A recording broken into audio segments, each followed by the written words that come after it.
Hello, this is Mrs. Sherrill, your art teacher. I'm back with another project.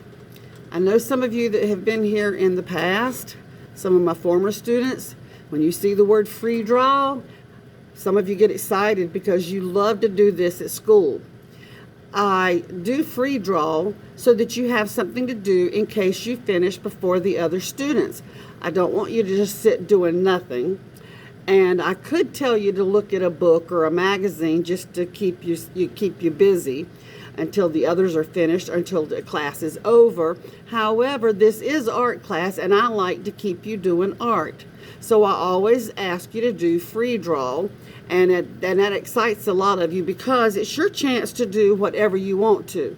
I let you use a variety of materials, from color pencils to crayons, even at school, paint, whatever you want to use, and you get to draw whatever you choose and how you want to do it. So that's why a lot of kids enjoy this. I'm teaching it today because I want you to know that whenever you have free draw, it's important to me. I'm not giving it to you just to keep you busy and just so you have something to do till class is over. These sometimes end up in my art show at Arts Alive. Sometimes they end up out in the hall for everyone to see because they're not something to throw away, and they're not just a doodle paper or something like that. They often turn into really great works of art. Also, they keep you drawing, and the more you draw, the better you get. You are not going to draw as well in first grade as you do in fifth grade because you've had more years of drawing, more years of practice. With anything, the more you do it, the better you get. So free draw is important to me. It also tells me what things you like and what kind of things you like to draw. And I also like to see your progress, to see what you have learned and maybe what I need to teach you. So I'm going to show you some pictures of some art by other students. I went on the internet, and these are not my former students, and I just found pictures from other schools of kids your age. I wanted you to see what some of them have drawn, and I wanted you to see how they drew them, to give you some ideas of how you could draw your picture. And some of these pictures that you will be seeing, you might say, that's a little bit too hard for me. Well, that's okay, because we all are at different levels in our drawing ability, and I want you to at least try. And I'll show you an example of that later when we're looking at the pictures. But just because your bird doesn't look like somebody else's bird doesn't mean that yours isn't as good as theirs. And I want you to not to be intimidated by other people's work and think that you can't do it, because your version of that work of art is still a great work of art. And you know, I've told you many, many times, my favorite art is by students just like you. Okay, let's look at the first picture. We have a family portrait. We have a child who has drawn their entire family, mama, daddy, looks like brother, two sisters. This is your typical family portrait. You could do yours, whoever lives in your house. You can even do your friends that you play with outdoors, but you can do people. Here's another one. A brother and sister is standing in front of their house. This one was done with markers. Can you tell the difference? This is a very detailed picture. This student sure gave you a lot to look at. I see a man selling balloons, a girl just bought a balloon. I see a merry-go-round in the middle. I see a roller coaster way back at the back. Lots of things to look at in this one, lots of details. This one is another group of kids that are holding hands. I think they're trying to make you smile. They're trying to to show you that they all like each other. They're all friends and they get along, and I like this picture a lot. This one, I love dinosaurs. Since I was a child, I loved everything about dinosaurs. And I know a lot of kids do, and I thought this might be interesting. The thing that I like about this one is that this person has given me something to think about. I see a yellow dinosaur, and he is headed towards a green dinosaur. And please excuse me for not knowing the names of these dinosaurs. But I'm wondering what's going to happen when they meet. Did you think about that when you looked at this picture? I'm wondering what's going to happen. Are they going to be friendly and speak to each other, or are they going to fight? You know, we just don't know, but that picture gave me something to think about and wonder. Here we have an underwater scene. I think that's Nemo in the middle. This is very colorful. Here we have some boys playing soccer, and the thing I like about this picture is that the artist bent the knees. You see, when we run and walk, we bend our knees. And a lot of kids don't think about that when they're drawing a picture of somebody running or in action. You cannot run, or you would look awfully funny, and it wouldn't be easy if you tried to run with your legs straight. When we run, we bend our knees. So I like that this artist has thought about that when they were drawing. Here's a picture of a house. Somebody probably drew either a house that they liked, they designed it themselves and put the fence in the front, or either they have this at their house, they have a fence in the front. I like the mountains in the background. Here's a volcano erupting. I like the way they have the lava spitting out of the top of the volcano. Because when it does, it would leave a trail of light because it's hot fire. That's a really good picture. Here's a landscape. Somebody drew a picture of a house. This one is a little more detailed. Here's another one. Somebody drew a picture of a stream or a river flowing down from the mountains. Love this picture. I love this tiger because I love that the child has drawn the black stripes on it. I love this picture. I love that the child included the ground, and there's some plants on the ground, some flowers maybe. They have filled in the sky blue, and they have some white clouds, and I don't know if you can see it on your screen, but I see a little bit of a sun to the right. I just love this picture. I would hang this picture in my house. I know a lot of you like these action figures. I have no idea who this is. Some of my students know.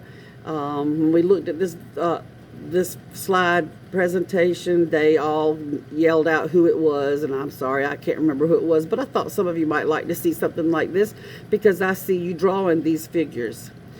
Here's another one. This is just to show you that if you like to do pencil drawing, because I have a lot of students that don't like to add color. They don't like to paint. They don't like to color with the crayons, and I'm sorry that's about all we can use here at school because we can't share materials, but you at home, you can use whatever you wish. But if you want to do just a pencil drawing, that's fine. Here's another family portrait. This is a very good picture. I like the way this person has the horizon line, which is the line that goes straight across the picture in the middle, and it divides the ground from the sky. And they colored the whole ground green and the whole sky blue like it really would if we looked outside. This is a cute one for kindergarten students. A lot of them drew this. They love it because it's cute, but it's also easy for them. They just drew a bunch of circles connected side by side, and they colored them green, and you could add the red dots or not. That's up to you. But they put a leg on each one of the circles, and then the circle that's at the front, they added the eyes and the mouth and the antennas, and they have a little caterpillar. This is a very detailed picture, and I love this. This is a lot like the drawings in Peru. In Peru, they have a lot of foreground, middle ground, background. The foreground here, that means foreground means what's closest to you or what's in the front of the picture. And you see we have some tomato plants, and we have a man that is plowing the fields with his oxen.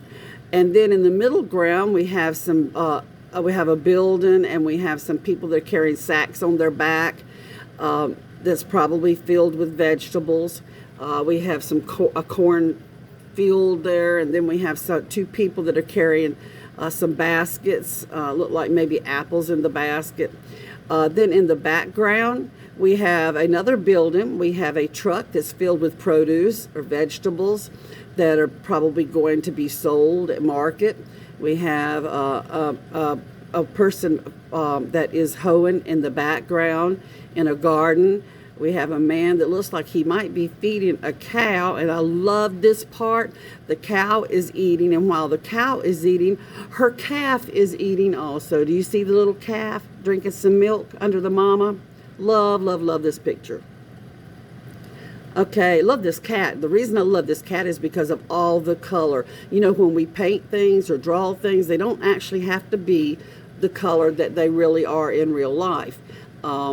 I've never seen a cat this color, but I love the creativity of this child who decided that they wanted a colorful cat.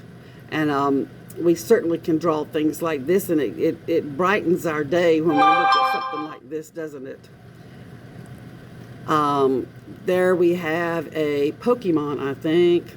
I know a lot of kids are into these kind of drawings.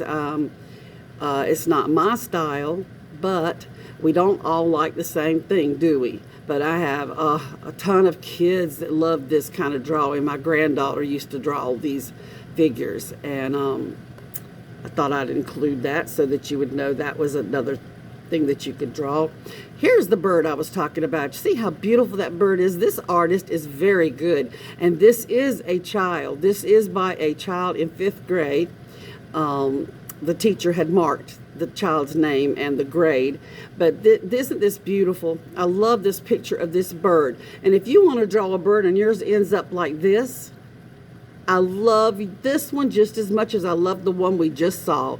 I love this little bird. This little bird has a beak, an eye, and you see the little blue wing on its side, and you see the little tail, and you see the feet.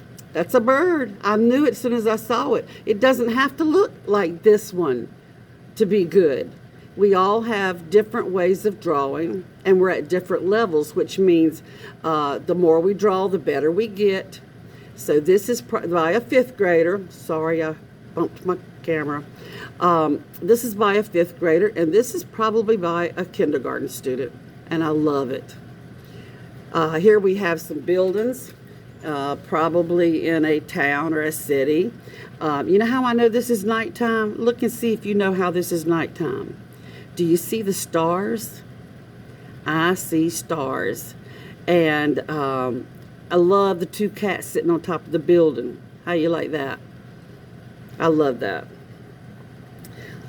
This is creative. This is not a realistic picture because we have a unicorn, and it looks like the unicorn is on top of the rainbow. Not sure, but I see a little fish at the bottom, and this is just the cutest little picture. And this looks like something from somebody's imagination, and doesn't it look like an awesome world to live in with all this color, and it looks like a fun place to be. Here we have a picture of a child with her animals. The one thing that I would, if I was walking by talking to this child about her art, I would ask her to bring her grass up a little bit higher so that her animals don't, and she doesn't look like they're floating in the air, because you have to put a ground under their feet. So I would ask her to color her green up where their feet are touching the green so it looks like they're standing on the ground instead of flying. However, she might have wanted them to be flying. I don't know. I didn't get a chance to talk to her, but that's what I would talk to my student about if they were drawing something like this. So you might want to think about that.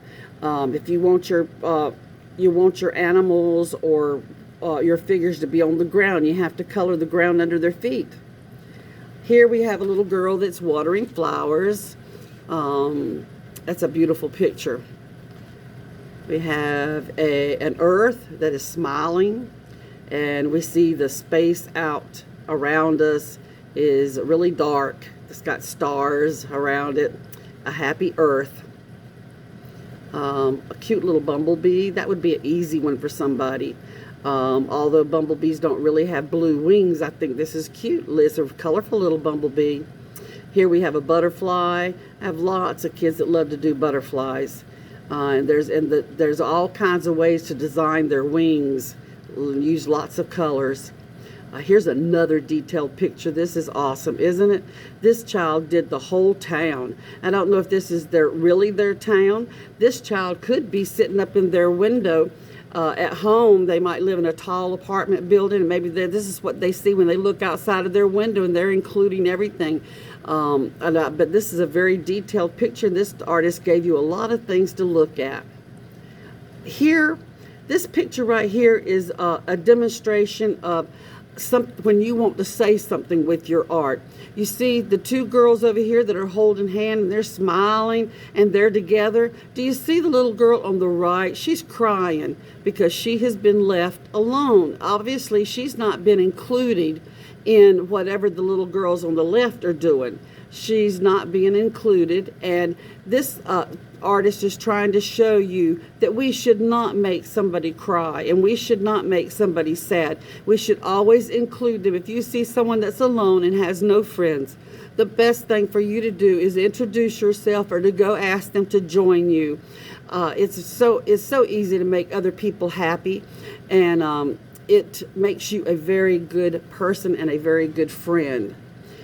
In this picture, someone is speaking to you. They're also telling you that they think it's important to stay home and be safe.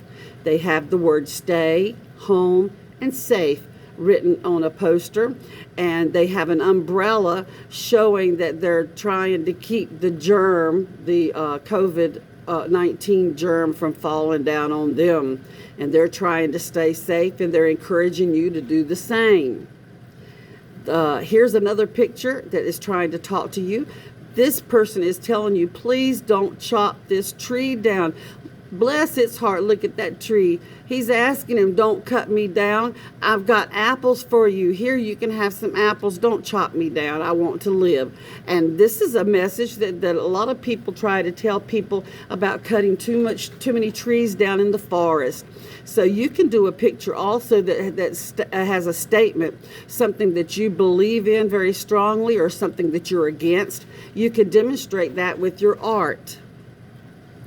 This picture is probably somebody that loves deer. I think they have a mama deer and a baby deer and a daddy deer. The daddy deer would have the antlers, and then the baby deer still has its spots, because you know when they're first born they have little white spots on them.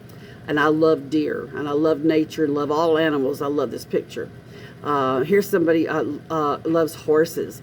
A lot of my students love horses, and this is an excellent picture of a horse. Here's somebody that likes giraffes. That's the cutest little giraffe. So you can draw any animals that you like. Here we have some more buildings. I don't know why I'm drawing the buildings. Maybe I should have been an architect, but I love to draw and paint pictures of buildings and houses and structures. This is a very good one here. Owls. A lot of kids love owls. You could do owls with just about any shape. They could be tall, fat. I kind of like the fat ones. But you can draw a shape, and then you give it great big eyes, give it a little beak, give it some wings and pointy ears, and usually people put them on their little feet hanging onto a branch. Now these are self-portraits. These students have done a picture of themselves, and you see they're all different, and I love the little girl in the dress, in the pink dress. I think she might be imagining herself as a princess. The one in the center, Not sure what she imagined, but she kind of looks like she's dancing. Maybe that kind of looks like a little tutu, and maybe she's got her arms on her hips, and maybe she is a dancer. I'm not sure. And then the boy, he might just be showing you that he's got on his favorite green shirt and his red pants, or he might be thinking of himself as a Christmas elf. I'm not sure, wearing the green and the red. But you can draw a picture of yourself. This young man drew a picture of his dad's motorcycle, and he did an excellent job, didn't he? Motorcycles are not easy to draw. I don't think I would be very good at it. I can draw things that I see, but I can't always draw things from my mind, how I imagine them without seeing a picture. But this child obviously knows about motorcycles. This girl is painted a picture of herself as a scientist. Her assignment at school might have been to draw a picture of what she dreams to be when she is an adult. And it looks to me like she wants to be a scientist because she's got test tubes there, and she looks like she might be doing an experiment. Now, these pictures I wanted to show you are pictures that kids did from looking at a book or a magazine. You see the picture on the right is the picture that this child has found in a book, and then on the left you'll see the one that they drew. And I think this child did an excellent job. This is a good way to learn to draw, copying art by other people or copying pictures. I think this child did an excellent job of copying this picture. And it's not exactly like it, but I think they did a wonderful job. And look at this one, the picture. I love like I said, it's not exactly the same, but it's very, very good. I really like that picture too. And then look at this child stood one of its animals up, one of its little, it looks like a little cat, and it's a stuffed animal that they have at home, and they propped it up and then drew a picture of it. So you guys at home have an advantage over the students here at school, because you can find something in your house. You can find books to copy pictures from, or you can copy things that you have in the house. You can stand them up and look at them and draw them. So this is a good project too. Okay, this is the last one we're going to look at. I want you to enjoy this project. Remember that you can use anything that you want to make the art. You can, it can have any subject, any picture that you want, but I want to see your free art. I'm looking forward to seeing it. Don't forget that after you do the picture, you take a after you do your artwork, you take a picture of it and you send it to me through my email. And I sure am enjoying looking at your artwork. And I wish that we could be together, and I wish we could talk about it. But maybe that'll happen soon. I want you all to stay safe. And remember, I love you, and I'll see you next week. Bye-bye.